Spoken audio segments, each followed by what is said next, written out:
What is up, everybody? Win Daily Sports NBA DFS Pre-Lock Show. Hope you enjoyed the little countdown music. It was a little pixelating at the end, but it's probably my connection. But it's all good. But I'm Tony. This is Nick. We're riding the twosome tonight. Last night, I'm still getting over my bad beats last night. Didn't have a good night last night from our same game parlay. I don't know what the hell happened to the Golden State Warriors, but it just didn't work out for me with my Klay Thompson play, but that's okay. We had some FFVP hits last night, but for the most part, on my end, Quentin Grimes was the man, whether from an FFVP standpoint, from a plus money standpoint, we hit on that. Darius Bazley had Ghost. I was 2 rebounds short. I thought he was going to get it in overtime too, but it just didn't happen. Man, it was I was so grateful that I duplicated every lineup.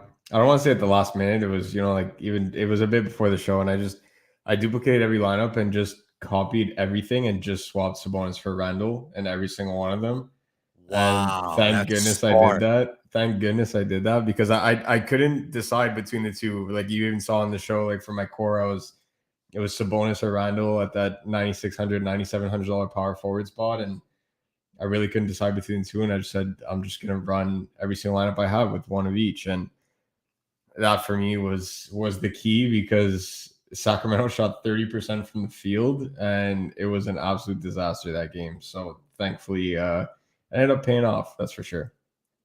Listen, that's the one thing we're fully transparent, right, on this show. And sometimes, in my opinion, that sucked. You hear it right there. It sucked. Absolutely, man. It did. And Jimmy, you're as always checking in, says perfect. Always good when you make your lineup from the article and only use the model to confirm it. And again, Win Daily Sports, you have follow at Win Daily Sports, the article every day, the projection model. It's always there. You got to get in the Discord chat. You got to read Ghost's article. Him and Adam, Monday through Friday, Ghost's Gems. You got to check it out. It will give you all the information you need. Ivan, what's up? Will, what's up? Keith, what's up? Everybody checking in. Yeah. Prince is checking in. Absolutely. Listen, we're gonna do like a turbo show today, okay? Because I'm gonna be honest, we're rolling slow. Coach got stuff going on. I got stuff going on. I'll be live tonight at Steam Pub, Heat Ratio Sports, talking everything that went down today on the Sixers press conference and talking some Aaron Rodgers MVP talk as well. But Ghost, right away, when we get right into this, we always ask, what's that game? And I have a feeling it's a Charlotte state of mind tonight, but what's that one game that you're looking at that you say, that is where we need to go? Charlotte, Minnesota. It has to be Charlotte, Minnesota. It's literally a DFS gold mine. It didn't work out yesterday with Sacramento and Brooklyn. I'm not expecting either one of these teams to shoot 30% from the field like Sacramento did yesterday. It's all systems go on the battle of the 2020 draft class between LaMelo Ball and Anthony Edwards tonight. Well, Theo checking in. Theo, I completely agree with you. Forrest was trash last night. Absolutely trash. And it happens. Listen, that's why you heard Go specifically say, if you're going to build your lineup based on $3,000 guys, more than 2 or 3, you're going to be in trouble, right? So that's why we say these FFVPs, they don't always hit, but I think we're I'll tell you what, Goes, I think we're like at a 90% clip of these guys hitting. So, it is what it is. In the last 6 weeks, it's been absolutely unreal. Like we were bound to miss a few here and there because at one point I was like, I actually don't remember the last time that we had missed one for quite some time. So we were bound to miss a couple. And even yesterday, man, like, not to I don't want to defend the Forest call or anything. I'm not trying to make an excuse or anything like that, but man, it was weird to me because they ended up winning that game by 35, and Donovan Mitchell still played over 30 minutes. You know what I mean? Exactly. Like, if that was a normal circumstance where Utah is either playing tonight or like Thursday I think it's tomorrow actually they take on the Lakers and they're off for the All-Star break. Like Donovan Mitchell would have been sitting almost the entire second half. You know what I mean? Like that's where guys like Forrest and Clarkson would have paid off, but it's what it is. Like sometimes it works out, sometimes it doesn't. Yeah, you're absolutely right. And it's, and not to defend myself or whatever, but again, we always give you analytics behind what we're saying. And it's exactly what Go said. I expected a blowout, which it was. So I thought Forrest. Yeah, they won that game by 35. They won that game by 35. And Gobert fouled out in 20 minutes. I mean, or he got ejected in 20 minutes, excuse me. He had 2 crazy. flagrants. It's crazy. You just can't explain it. Listen. Friday night, I went to the Sixers game. I watched OKC. They were up by. The Sixers were up by over 20. I think it was 24. Yeah. And all of a sudden, they start getting back in the game. Lou Dort never sees the field in the fourth quarter, and I'm thinking, dude, he's your stuff. Like, you can't explain some logic behind some of these coaches. It just is what it is. It happens. Exactly. Keith, shit happens. Absolutely right. Rick says, Tony, drinking Wawa coffee. All the bitching about Wawa. Hit Dunkin' drive. No issues there. Rick, you do it in the night. We're going to have some drive-through debacles going on the Jigsaw Diaries. But now, listen, Ghost, you talked about Minnesota. You talked about LaMelo Ball. Let me ask you about LaMelo because of Charlotte. Can he be the centerpiece of your lineup tonight? All in on that. There's so many guards that I want to play tonight where like it's one of those nights where, you know, like if any of you guys out there use optimizers or you entered, you know, 20 max contests or 150, even if you're not entering a full 150, if you enter a ton of lineups and you rely on an optimizer, it's not the optimizer that makes your lineup successful. It's what you tell it to do.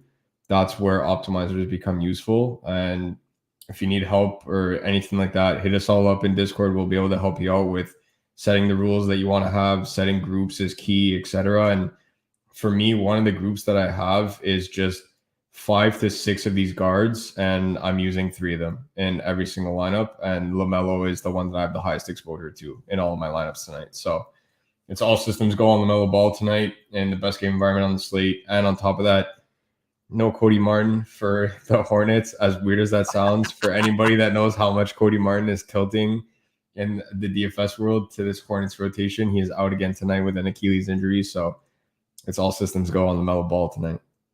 LaMelo Ball. It's funny because he just does it all. And I've said this before, especially in that environment tonight against Minnesota. Now, let me ask you this, Coach. Would you go, guard versus guard in this game when you go Anthony Edwards versus LaMelo Ball? Do you think that is smart, or, is there any way against it, or what's your thoughts on that? No, I actually really don't mind it, especially on DraftKings. Edwards is forward eligible also. So the question comes down to, can you be able to get them both in the same lineup and be happy with the rest of it? And you certainly can. Anthony Edwards sitting there at 8K. And that's what I was writing about today, where, Karl Anthony Towns does have the best matchup against Charlotte. Everyone knows I have to pick on Charlotte's front court from a DFS perspective. It's one of the matchups that I go to on every single slate. Just with Towns there, man, like it all depends if Ant doesn't play hero ball. And he plays hero ball every single night. And this could be one of those nights where he plays hero ball and he's chucking up 25 shots with a ridiculous ISO rate. And that's not going to benefit Towns. And if I'm going all the way up to 9,800, it's almost to the point where I don't want Edwards playing. So Edwards is a good fallback option. And I do have a ton of love for D'Lo. He's one of those 5 to 6 guards that I was saying in the group that I'm pretty much running minimum of 3. If I could get 4, great. But minimum of 3 of those guards, D'Angelo Russell is in that group for me.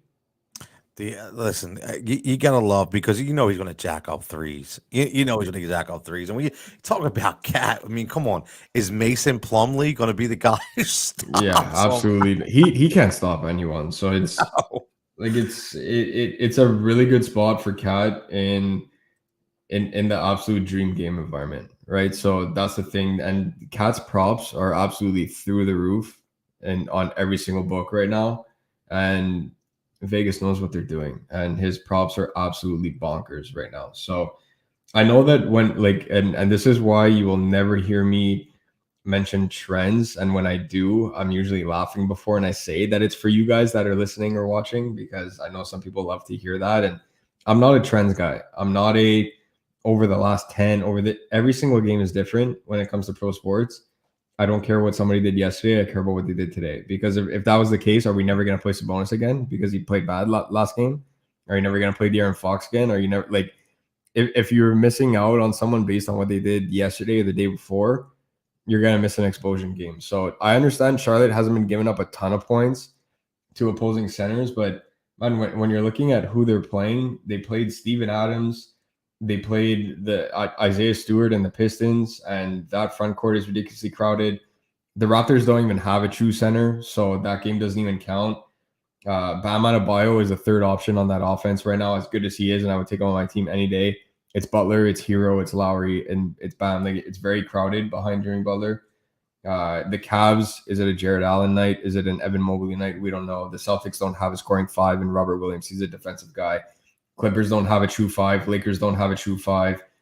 Pacers didn't have a true 5. Like that. So to look at the trend of the Charlotte Hornets, it's irrelevant to me. This is still one of my favorite matchups to attack.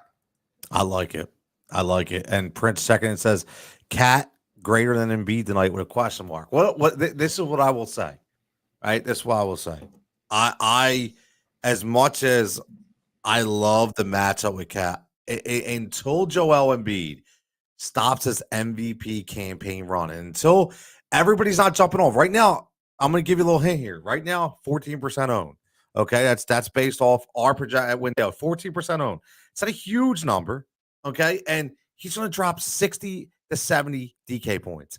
It's on a regular. So again, I'm just going to go right into the course. Like I said, it's a turbo show, but LaMelo Ball was right off my list before I even read Ghost's article. Before I even went to the win daily projections, I was like, I looked at that game, was like, okay, yeah, yes, give me LaMelo Ball all day. And on the flip side, it's the Trae Young kind of feel for me tonight. Now, if you go by again, give you a little insight, 17% owned, projection 47 points. I'm not going to give you all of our data, but that's the kind of stuff you get when you sign up for Win Daily. Okay, so sign up and get those projection statistics. You need them. Trust me, they will help you decipher.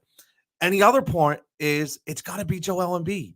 And again, I look at Joel Embiid's matchup tonight. Nobody scares me on the Boston side. Nobody. And I know everybody's going to go back. I get it. And they're going to bring up the all Al Horford thing and say, oh, Al Horford, he would own Joel Embiid back in the day, right? Everybody would talk about that. But guess what? I don't care.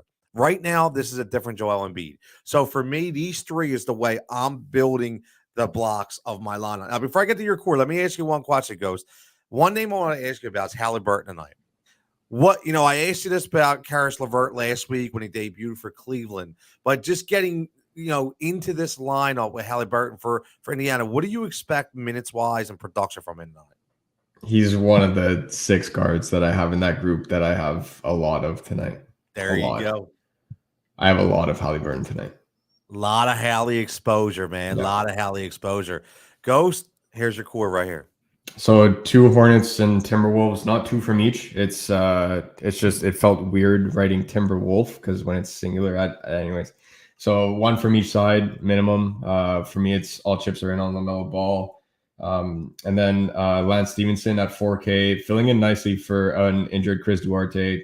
The rookie's having a great season, but he went down with I don't want to say a bad toe injury. He'll be fine after the All-Star break, but it's coming down to these injuries now where you're going to see guys taking that extra day rest, right? Because the All-Star break starts on Friday and then teams get, roughly a week to rest these guys. So Duarte's out for the Pacers' remaining 2 games. It's a big bump for Lance Stevenson.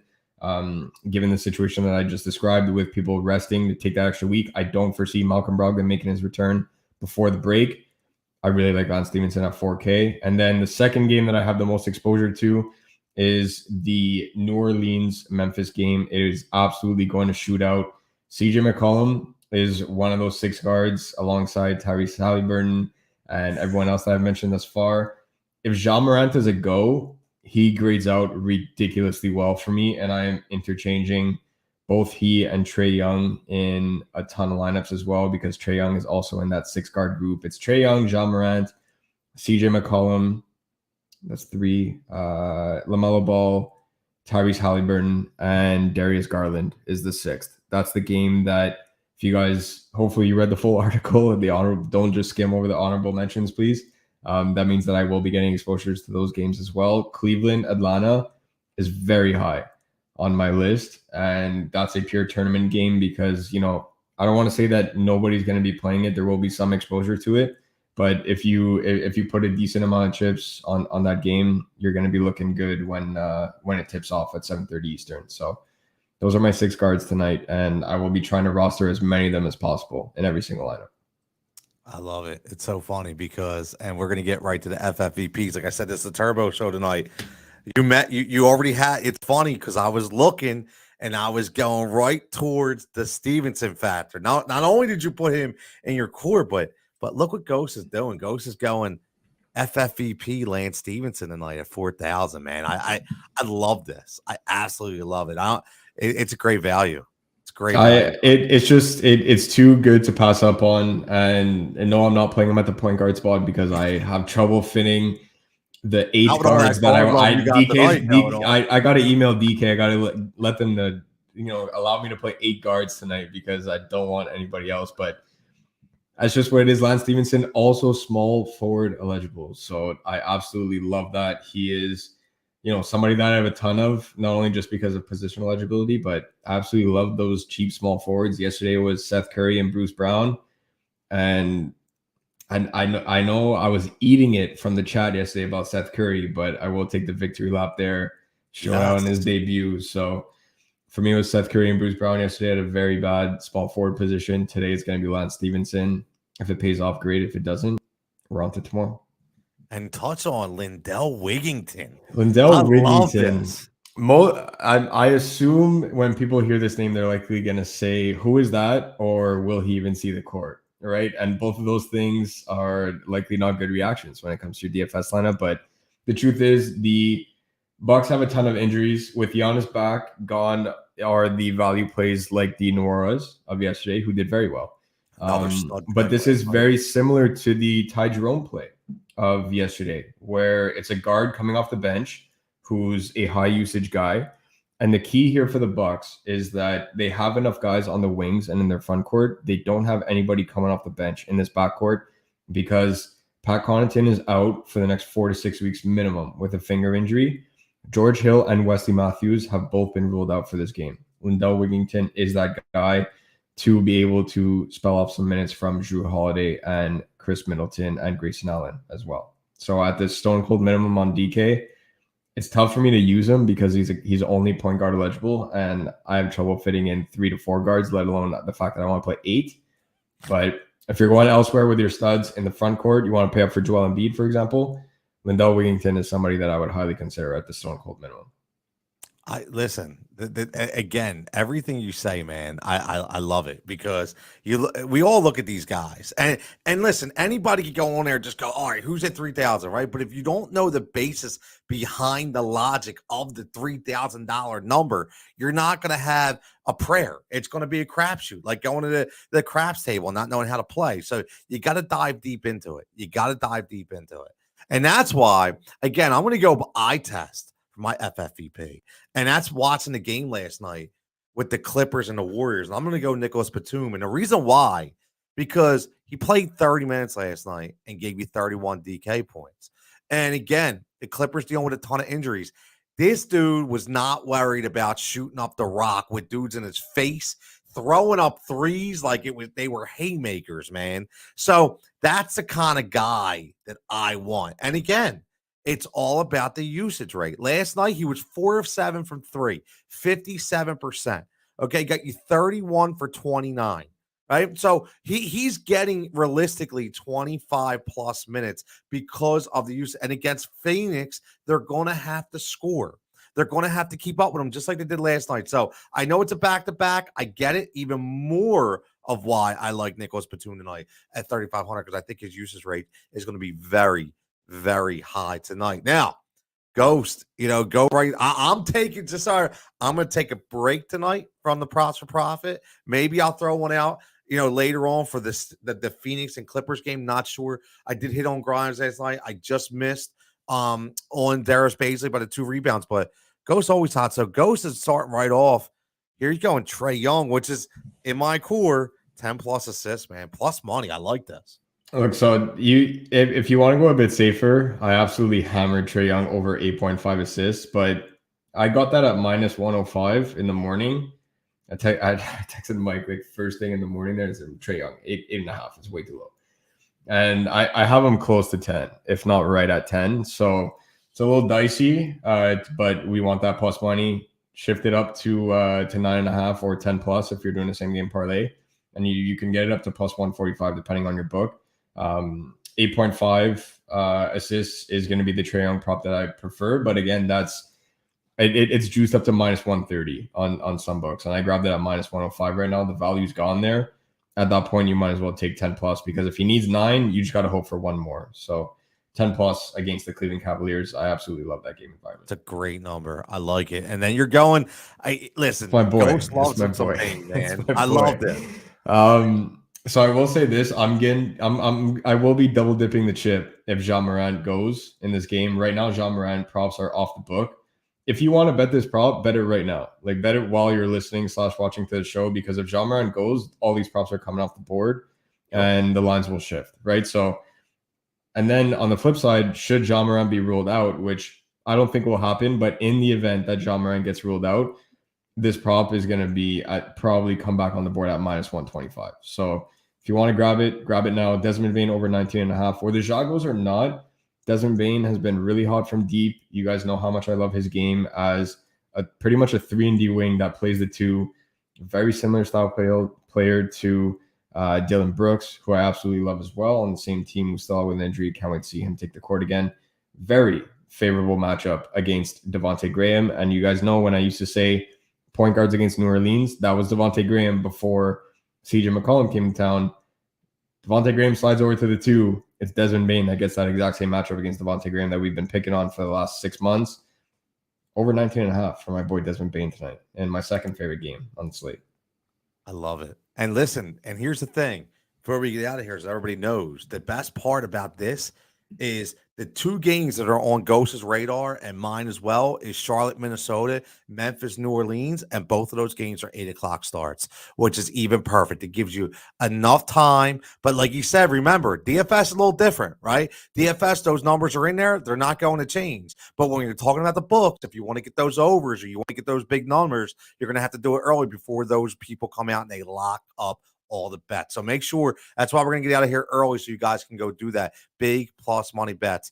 But as always, we appreciate, sorry we didn't get to all the comments tonight. Tonight was going to be a quick show, some things going on, but we wanted to get your insight out there, get everybody understanding why we're picking who we are, get those lines together. We'll still be on Discord. Hit us up in there. Still be on Twitter at Win Daily Sports. As always, make sure you follow the article tomorrow. We got 2 weeks left, and we're off for a few days for the All-Star break, which is much needed, so we can recap, which is great. But as always, for Win Daily team, for Tony, for Nick, for Adam, who's off tonight, everybody stay safe, stay healthy. We'll catch you right back here tomorrow night.